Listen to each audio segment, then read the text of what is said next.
Okay, so hello everyone. Thank you very much for being here and listening to me, to my small YouTube channel.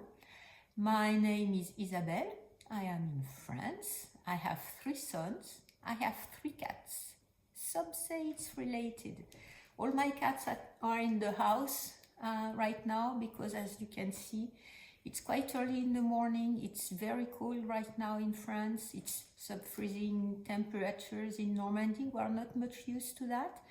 If you're in Canada, or in the northern part of the United States, you're gonna be laughing at me. If you're in the southern part of the hemisphere, you're enjoying, I hope, some kind of summer weather. My YouTube channel, I have 2 series. Today is going to be a series about the woolly news.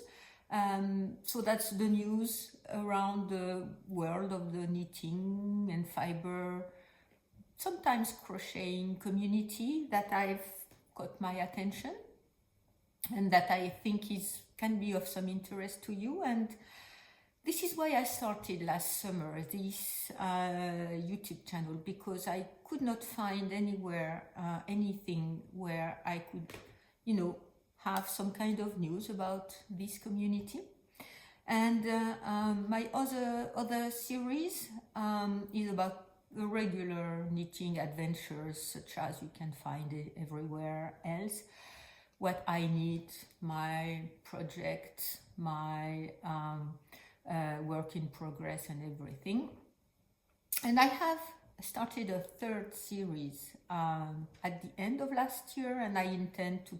So for Woolly News and the Knitting Adventures, I post about once a week, every Friday. So I usually manage to have some time to film on Wednesday. It leaves me the whole evening of Wednesday and Thursday to edit the video, and I automatically upload it on Friday because I work full-time. I have a day job. I teach at the university, so every other week I have this series, and my 3rd series is going to be my yarn no buy year, and I intend, I do not know how I'm going to do this, to have a monthly check-in that I will post, maybe an additional video during one week per month. Okay, so if this is of some interest to you, please subscribe to my channel and stay tuned. Well, so as a disclaimer, all my cats are in the house because it's really cold, but they are going in and out, so I may have to interrupt to let them out. I hope it's not going to be too long today because I have gathered quite a bit of information right now I would like to share with you. And it may be a bit over the half-hour mark, and I hope I won't be filming much more than that because I don't have much more time than that. Okay, so I will have a couple chapters today. First, patterns. Then I'm gonna talk about a free pattern I would like to promote, and thank you, Lisa, for the word, because I did not say that correctly last time. I have a trend, and I have news about yarn companies and stores. If you are a no-buy year, if you've been willing to follow me on that, I will leave a timestamp because I can't make chapters with the free editing or the editing software I'm using. So I will leave a time if you don't want to hear about sales and yarn companies, and you can skip that part. And I will finish with some news about books, magazines, articles, etc. and creators. Okay. So what am I wearing? You've already seen everything. I have knitted. So it's gonna be, I wanted to, I'm gonna go teach after that, and I will wear my green sweater to work. And I did not want to have it right now because you've seen it already several times on this channel in the recent weeks. So this is my cool jacket from Neringa Ruke with this very rustic yarn I got from the Pyrenees, and this was the last batch. The man who owned the mill did spin. It's the natural sheep color, and I doubled it. It's usually knitted with 6mm needles, so it's a chunky yarn. And I doubled it, and I'm knitting with, I did knit it with 12mm needles, and my beloved Sotabosc shawl with Dererom Natura yarn. And I will leave the links down below if you want a bit more details about either the yarn I used or the patterns themselves. Okay, so what patterns have caught my attention recently and why? The first one, it's not in order, it's just not in order I noticed them. The first one is the Orbits pattern from Rachel Ilsley. So this pattern is not, it's fairly recent. It was released in last November, but so that's a couple months ago, or not even a couple months ago. And I did not, I saw it, but it did not really catch my eye. Okay, why did I notice it? It's because last week I watched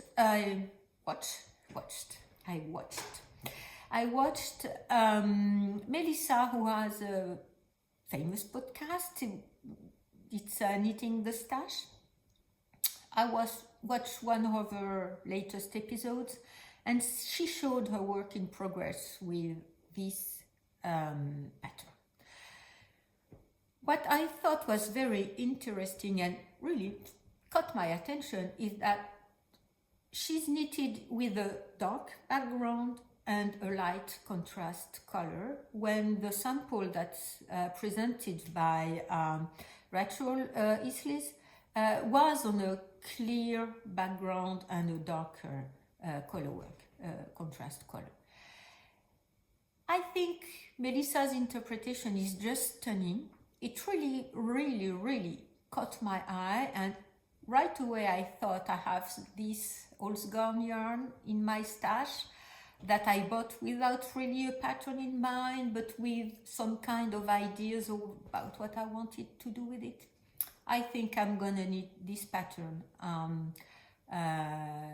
with my Holzgarn stashed yarn.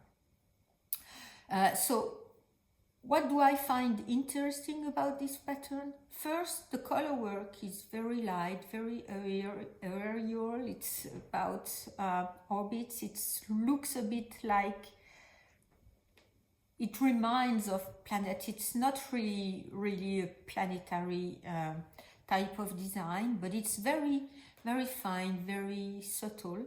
And the color work extends for the whole yoke, but also some part of the sleeves and some part of the body.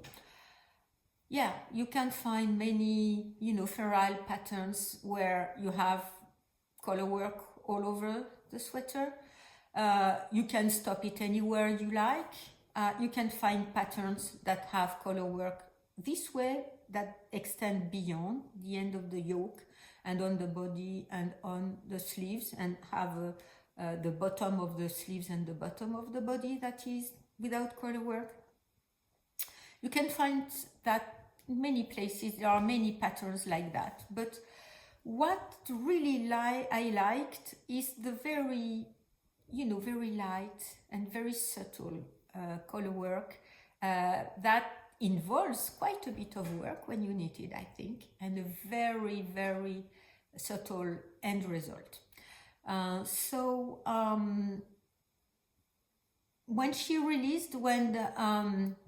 Rachel released the pattern, I did not look honestly, I did not look at all the projects that were knitted with it. Had I looked at the projects, I would have seen that I liked it. Anyway, thank you, Melissa, for bringing it to my attention. And just to finish that part, Rachel Ilsley has a sale starting this Friday, so it's going to be the day this video is going to be released, for a week. So if you're interested into one of her patterns, you can browse her whole library. She has very, very nice patterns. Maybe you can take advantage of this sale. If you know, on my yarn No Buy Year, I had a rule or a guideline for myself. I could buy one pattern or book or something like that per month. So maybe this is going to be my pattern of the month. I do not know. There is another one that I like too. So we'll see. And there is an upcoming book that I would like to get. So I will have to make choices. Okay, so we'll see what happens. Next pattern I'm interested in is, and I hope you could be interested in also, it's a new sweater pattern by Orlan Sucche, S-U-C-C-H-E. I'm not sure how to pronounce that. She's from France. She's in Lille. And her handle on Instagram and maybe also on Ravelry, I don't recall, is Tête Bêche. Tête Bêche is, so it has several different meanings, but maybe you recall when you were kids and you were napping or sleeping with other kids so that you don't use that much space. You know, you would be in one way, your head here and your feet here, and the other one would have the head at your feet and your feet, his feet at your head, and then you can stack more children to sleep all together. So this is Tête Bêche in French. So I don't know, I haven't seen if she's explained her handle name, but anyway, she's released a beautiful cable cardigan, a cabled yoke cardigan, Letty. And it's created with bulky yarn, so I'm not too much right now in need of a bulky yarn sweater with cables, but if you're in my part of the hemisphere and it's freezing cold right now, I think you may be interested into this pattern because it's gonna knit quite quickly. It's a bulky yarn pattern, beautiful cables on the yoke, the way I like the cables to be. And she's knitted it in this very olive, yellow, green, murky green color that I think is very nice. So I think it's also what has caught my eye because the color, I like the color, and you've probably noticed that I've knitted quite a bit of projects with green colored yarn recently, so I guess that's I'm on a green train for now. So if you look at her project or her pattern, please look at her other designs. She's very eclectic. She, you know, as much as Rachel Ilsley has sort of a theme for her patterns, Orlan has a much more eclectic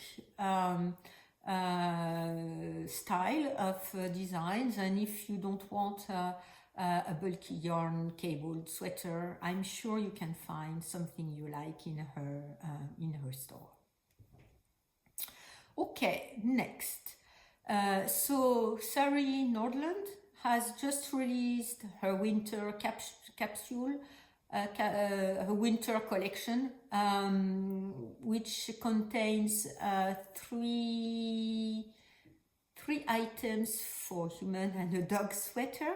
I think there is a sweater, a caul, or a collar that extends on the front, and a pair of socks, I guess. Okay, so she just released that. So I like very much her work. I have several patterns in my queue that I want to knit from her.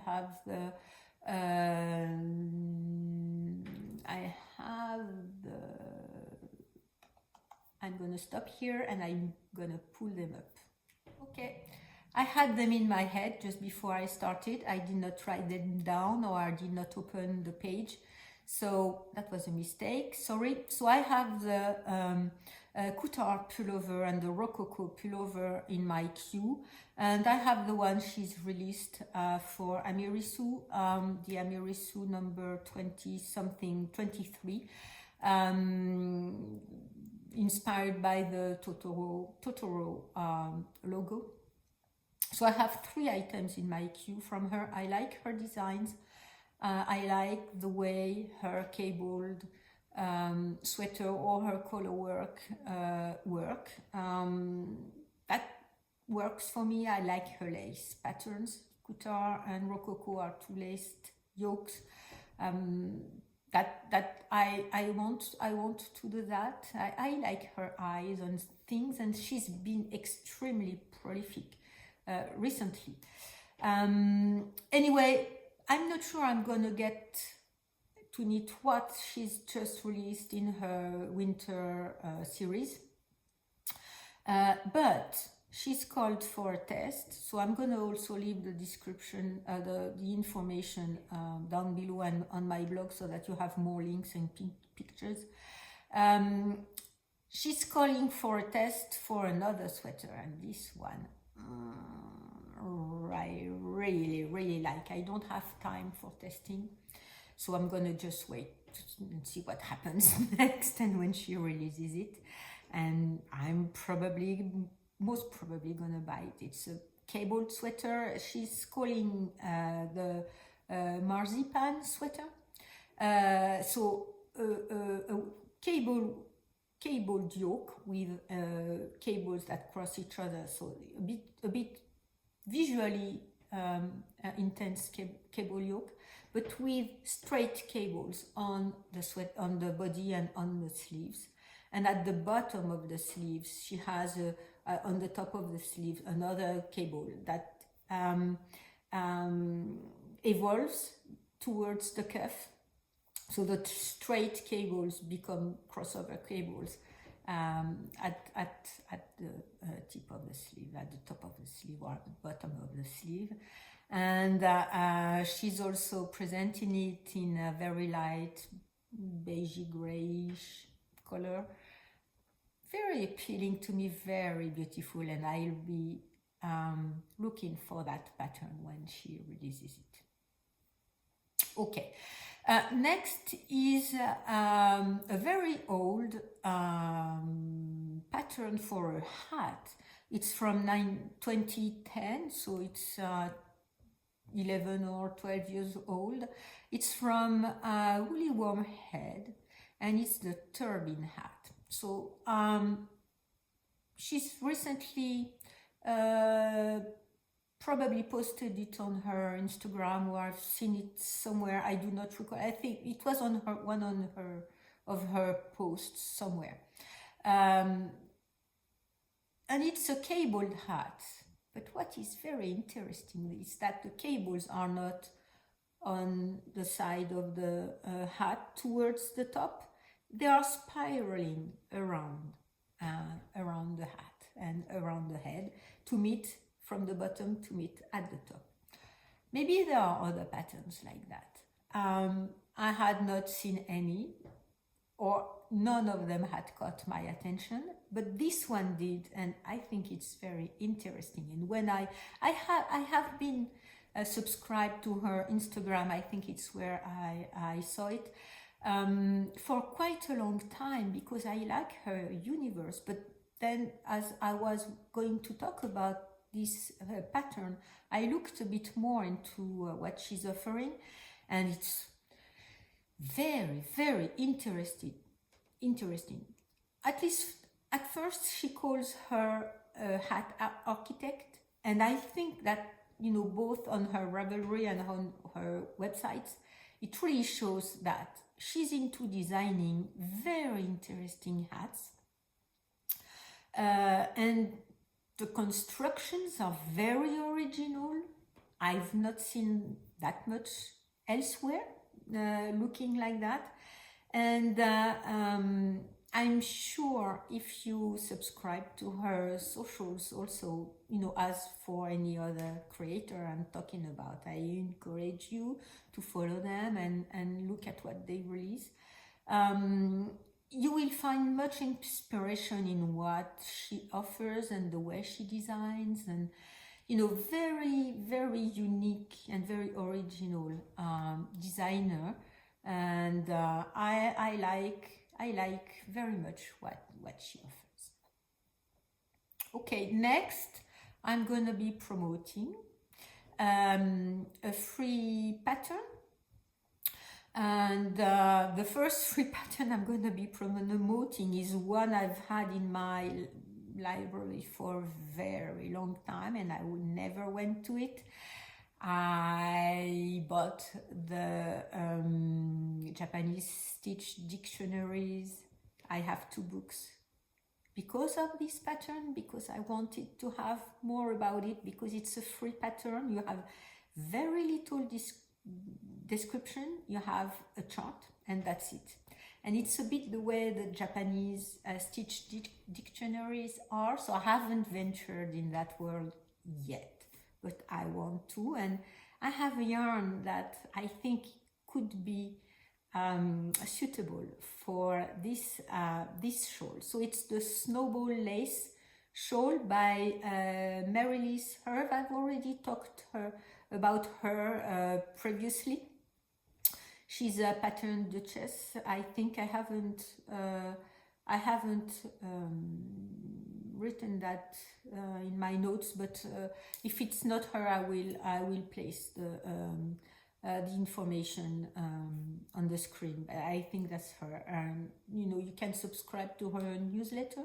She releases about once a week or so a stitch pattern, and this shawl is extremely beautiful. It's a free pattern. There are many paid for patterns that are not as beautiful into my eyes than this one. I don't think it's for beginners. Maybe it is. Maybe it is. I haven't knitted it, so I can't give you any feedback. But I don't think, looking at the instructions and looking at the chart, I don't think it's that. For someone who is a beginner, there are bubbles. You can add beads if you want. There is lace, very delicate lace and complicated lace pattern. At least it repeats, okay? But I do not believe, when I looked at the chart, that you can memorize the pattern that easily. At least not me. So that's something that you have to cast on if you have the headspace for it. And that's on my dream list. It's not on my queue, it's not on my wish list, it's on my dream list. And I hope one day I will get to knit it. Okay, so I'm gonna move now to the next segment. It's about trends. I haven't had that segment for quite a while in my Woolly News series, because I haven't really seen any trend that was worth talking about. But this one, I think it's a trend, and I wasn't going to talk about it because I had not gathered enough information. But that time, Le Monde, which is a very famous newspaper, a daily newspaper in France, and they have some other magazines. So it's the M magazine, it's for Monde magazine. I'm following a lot of their mailing list and social media and everything.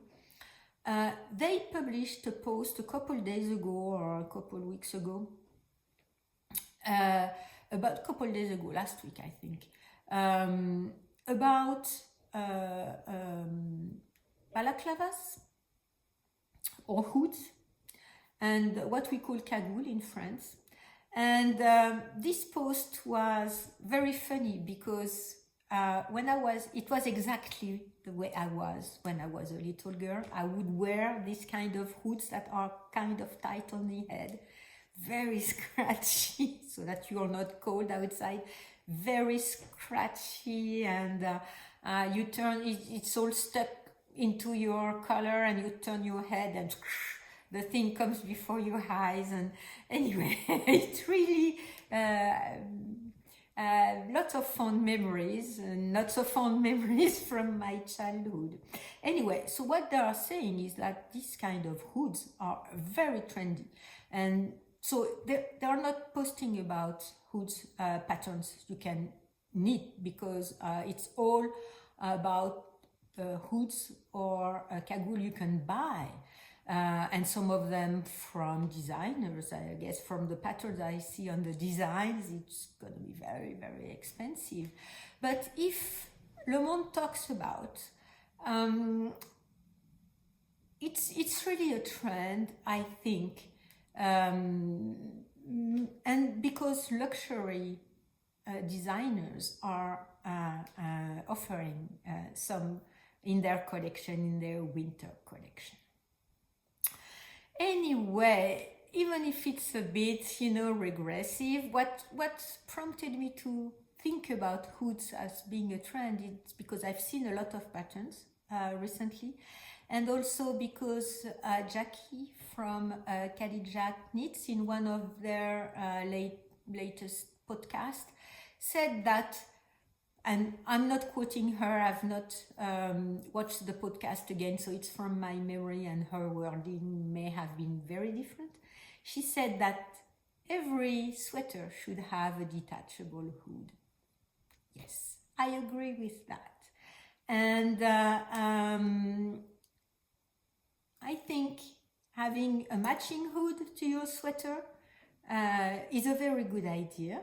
I'm always cold in my neck, so that means you can wear the hood or you can wear it just around your neck. It's matching the design and the color of your sweater. That's a good idea. I've looked into my Ravelry library. I have several free patterns. This is the Tromso hoodie that I had printed them out because I want to knit a hood, and it was even before everyone was talking about it. The Friends Forest hood, and there is another one I did not print out, and I think it's the velvety hood. I'm gonna insert a picture, and it's a pet faux pattern. It's not a free pattern, but I have these free ones in my radar.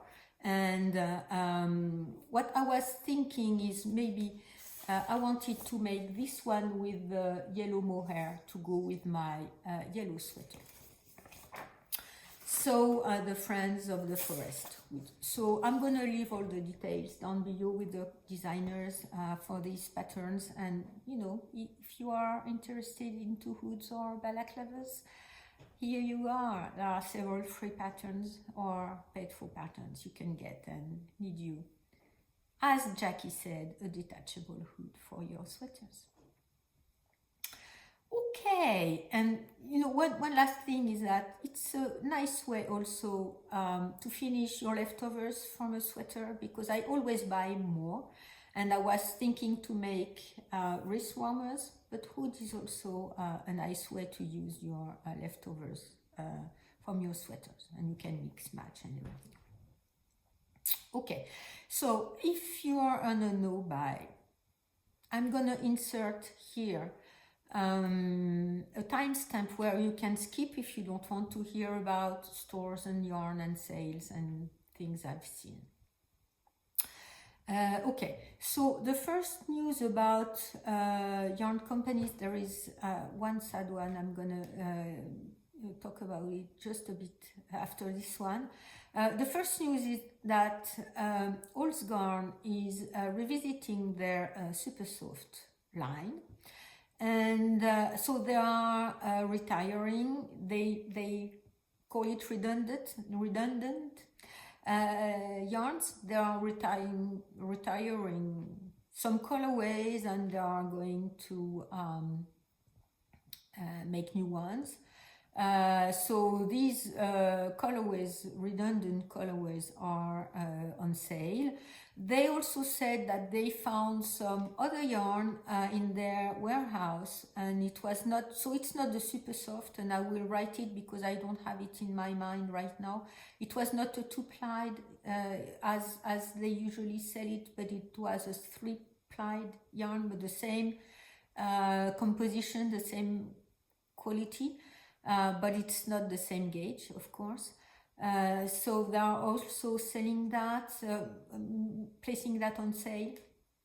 Anyway, Holzgarn is not a very expensive yarn company, but if you can have some discount, it's even better. And they are selling both in 50-gram balls or 500 grams cones.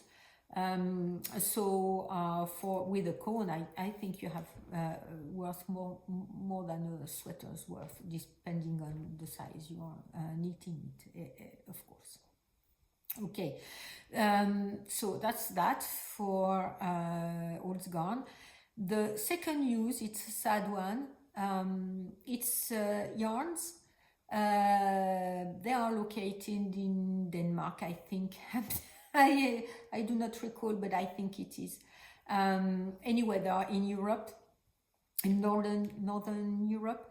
I like that store very much, and she's closing it. Michelle is closing it. I had a very nice email exchange a couple years ago when I bought yarn from her. I bought the cocoon yarn, the tie-dye yarn for my Lawrenson sweater there. I got some blue cocoon yarn also at the same time in the Aran weight. So I have 6 skeins from 2 different dye lots, because cocoon is not releasing on a regular way, so that's all she had. My sons, not that Christmas, but in 2020, bought from her the Elvan shawl kit with the yarn and the pattern. Maybe they bought the pattern directly. I do not recall, but anyway, they got the yarn kit from her, and I'm always sad to see a store go. She said, you know, she explained once again, she had health issues. She has a little girl, you know, sad news in her family, and it was just too much, and she can't dedicate the time needed to grow her store right now. So she's stopping. She will go on sale starting February 1st on the whole line of her whole store. Some lines are already on sale.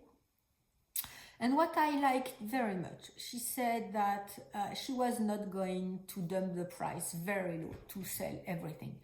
For now, she's starting with 10 or 20%, I do not recall. She may go a bit higher than that, maybe not. But she says that the yarns are too beautiful for her to discount them too much.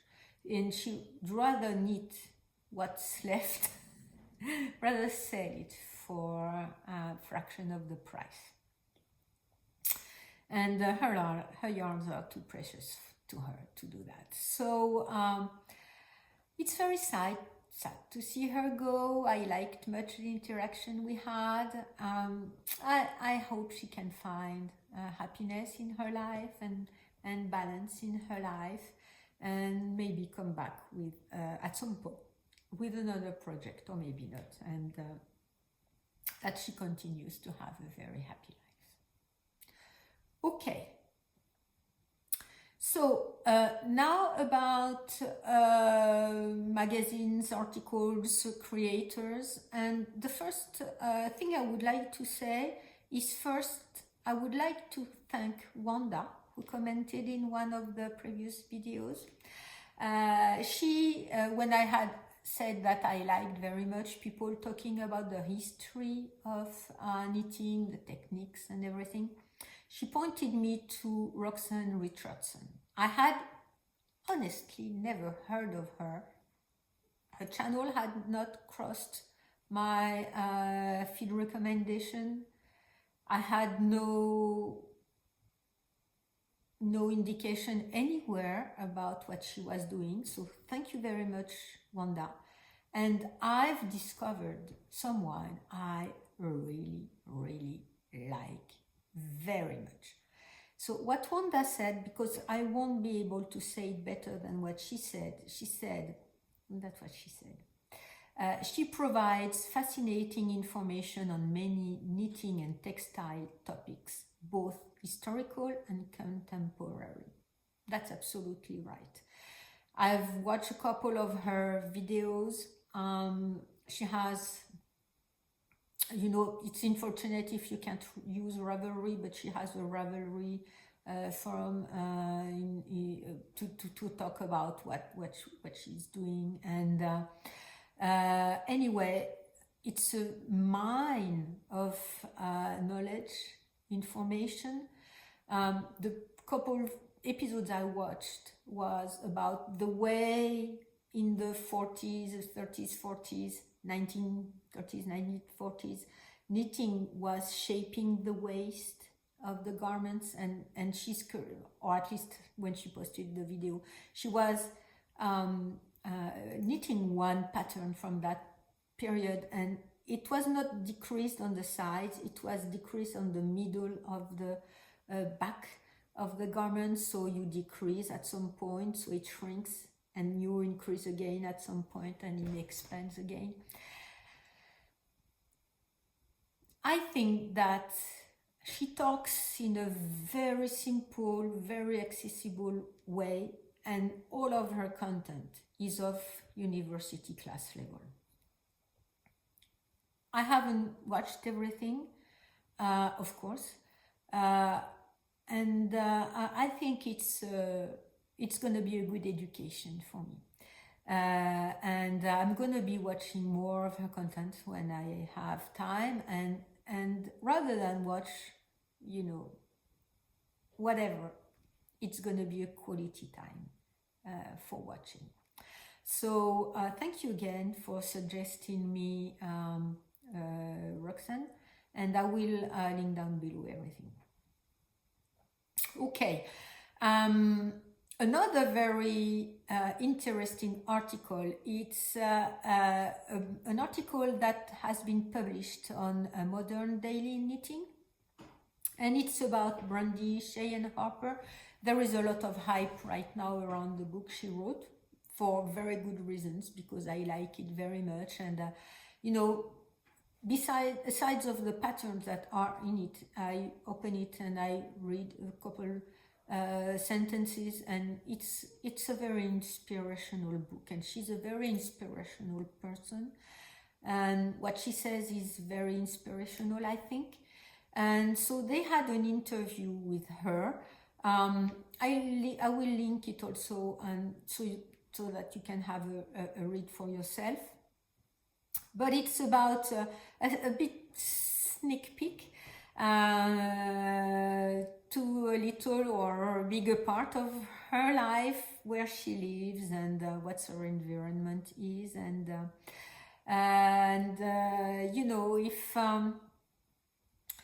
if you've not bought her book, maybe read the article, and you'll have a little sneak peek of what she is, and what she brings to this world. And I think it's an interesting, a very interesting personality in this world, and she brings good to this world.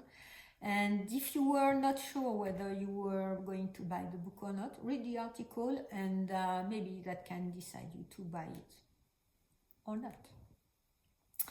And we're going to continue on the smart recommendations, people that are,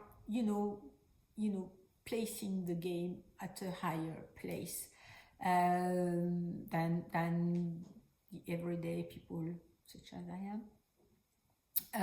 It's about La Bien-Aimée, so that's going to be, I think, my last news. Yes, it's La Bien-Aimée. So once again, I've been following last Friday her second knit night, at least when she took the knit nights, the virtual knit nights over again, when she started them over again.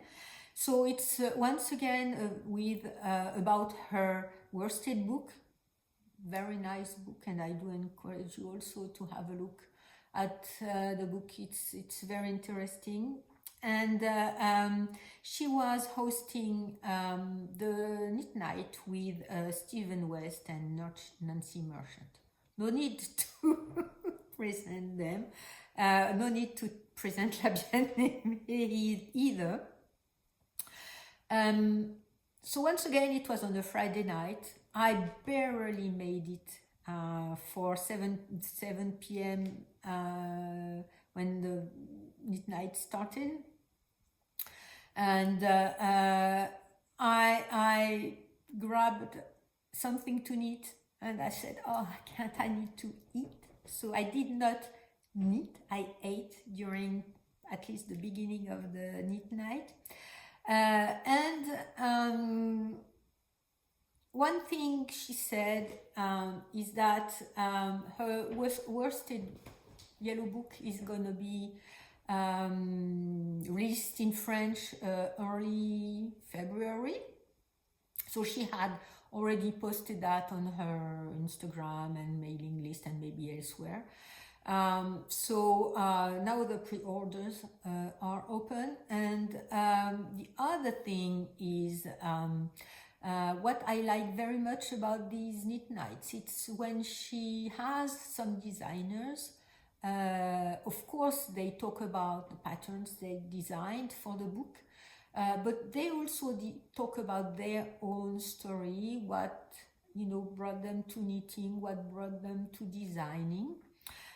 So all the creative process and everything. So that's by itself, it's already very interesting because you don't find that very often or elsewhere. And what I really, really appreciate in these virtual knit nights she set up, La Bien-Aimée has set up, is that she also invites the test knitters who tested the patterns that are in her book. So on that night, it was for Stephen West and Nancy Merchant designs. And inviting the test knitters, the one who do some of the work in the dark, because the designers are under the spotlights. Amy is under the spotlight because she's created the book, basically. She's curated the book and she's asking people to design for her book. So, she's in the spotlight too. But all the test knitters do a lot of work for before patterns are being released to correct things and everything. And it was very interesting to see these people talk about them, what brought them to knitting, what brought them to test knit. And they were, very high personalities. I did enjoy very much what they had to say. And one thing that I was very, very surprised is to see that Natasha Hornsby, who is Monstruct knits everywhere on Instagram, and she's Monstruct Mermaid on Ravelry. She has a very interesting pattern collection. She's a designer. She designs. Some of her patterns are everywhere on YouTube and Instagram and everything. And she test knits for Nancy Merchant. And what really interested me is that, one, she's a very creative, very, established designer, and she does some test knitting. And she said because it's also a way for her to learn and to see how other designers design their own patterns and things she can learn from that. And I think it's a very interesting situation. And why do I think it's interesting, and why do I appreciate that very much, that an established designer tests needs for another established designer and saying, I'm learning things. Maybe it's going to be very obvious to you to say, okay, that's normal, it's just normal. But I'm from academia. I still am, I guess, a scientist. I'm a biologist, and I do not teach or do any more research in the biology field now. I'm more in the digital field, but anyway, I teach at the university, and I do research at the university. And at some point, I had, an administrative position as a vice president of my university, administrative and politic position. And in science, whether it's hard science, biology, mathematics, computer, everything, or human sciences, when you're in the university and you're doing research, it's a very competitive world. A competitive world because money is not readily available to everyone. So you have to have the money for yourself. And if you don't, others will. And if others will, you won't. So that's create a very competitive world where one piece of knowledge cannot be shared, because if you share it, others will take advantage, and you will lose maybe your advantage, and you will lose your grants or the money you can get. When I went back to France, so that was 30 years ago, when I lived in the United States, and after my PhD, and I did a lot of research over there, that was the way the world was. Some people were not being honest, even in science. So it's now something that is studied, so that either they can have the grants with fake data, or they are in a position where they review your work and they will hold the review so that they do the work and they will get the grant and the paper is published and you won't. Very, very, a world that I did not like at all, because this is not the way I see science. This is not the way I'm dreaming. Maybe I'm dreaming, but that's not the way I want to live. It's not the way I want to work. And so I did that for a certain amount of time, and I've shifted all my own position now for free communities and open science and everything. And I did, in my political position, try to offer more of that to my university and other people. Anyway, seeing that one designer tests needs for another one, and it's normal, was extremely refreshing to me, and made me believe, humanity can still be a nice place with nice people. Very refreshing. And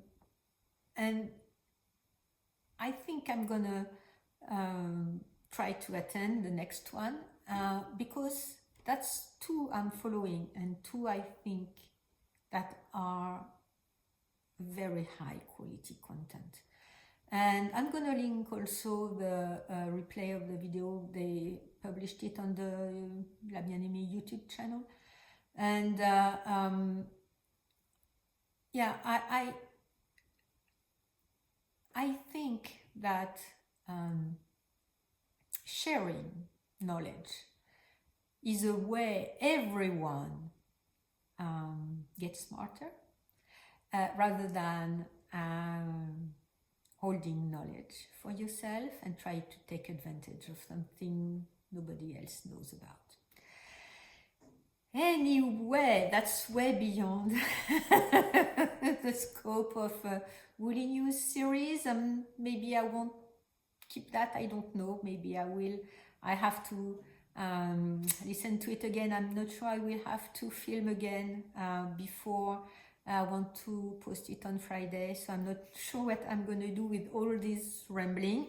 And, you know, maybe just, you know, post another timestamp so that you can skip the rambling and come back to the end, where I will wish you a very happy week, and I wish you can find happiness and bring happiness into your life the way all these news brought happiness to me, and my knitting is bringing happiness to me, one stitch after a stitch.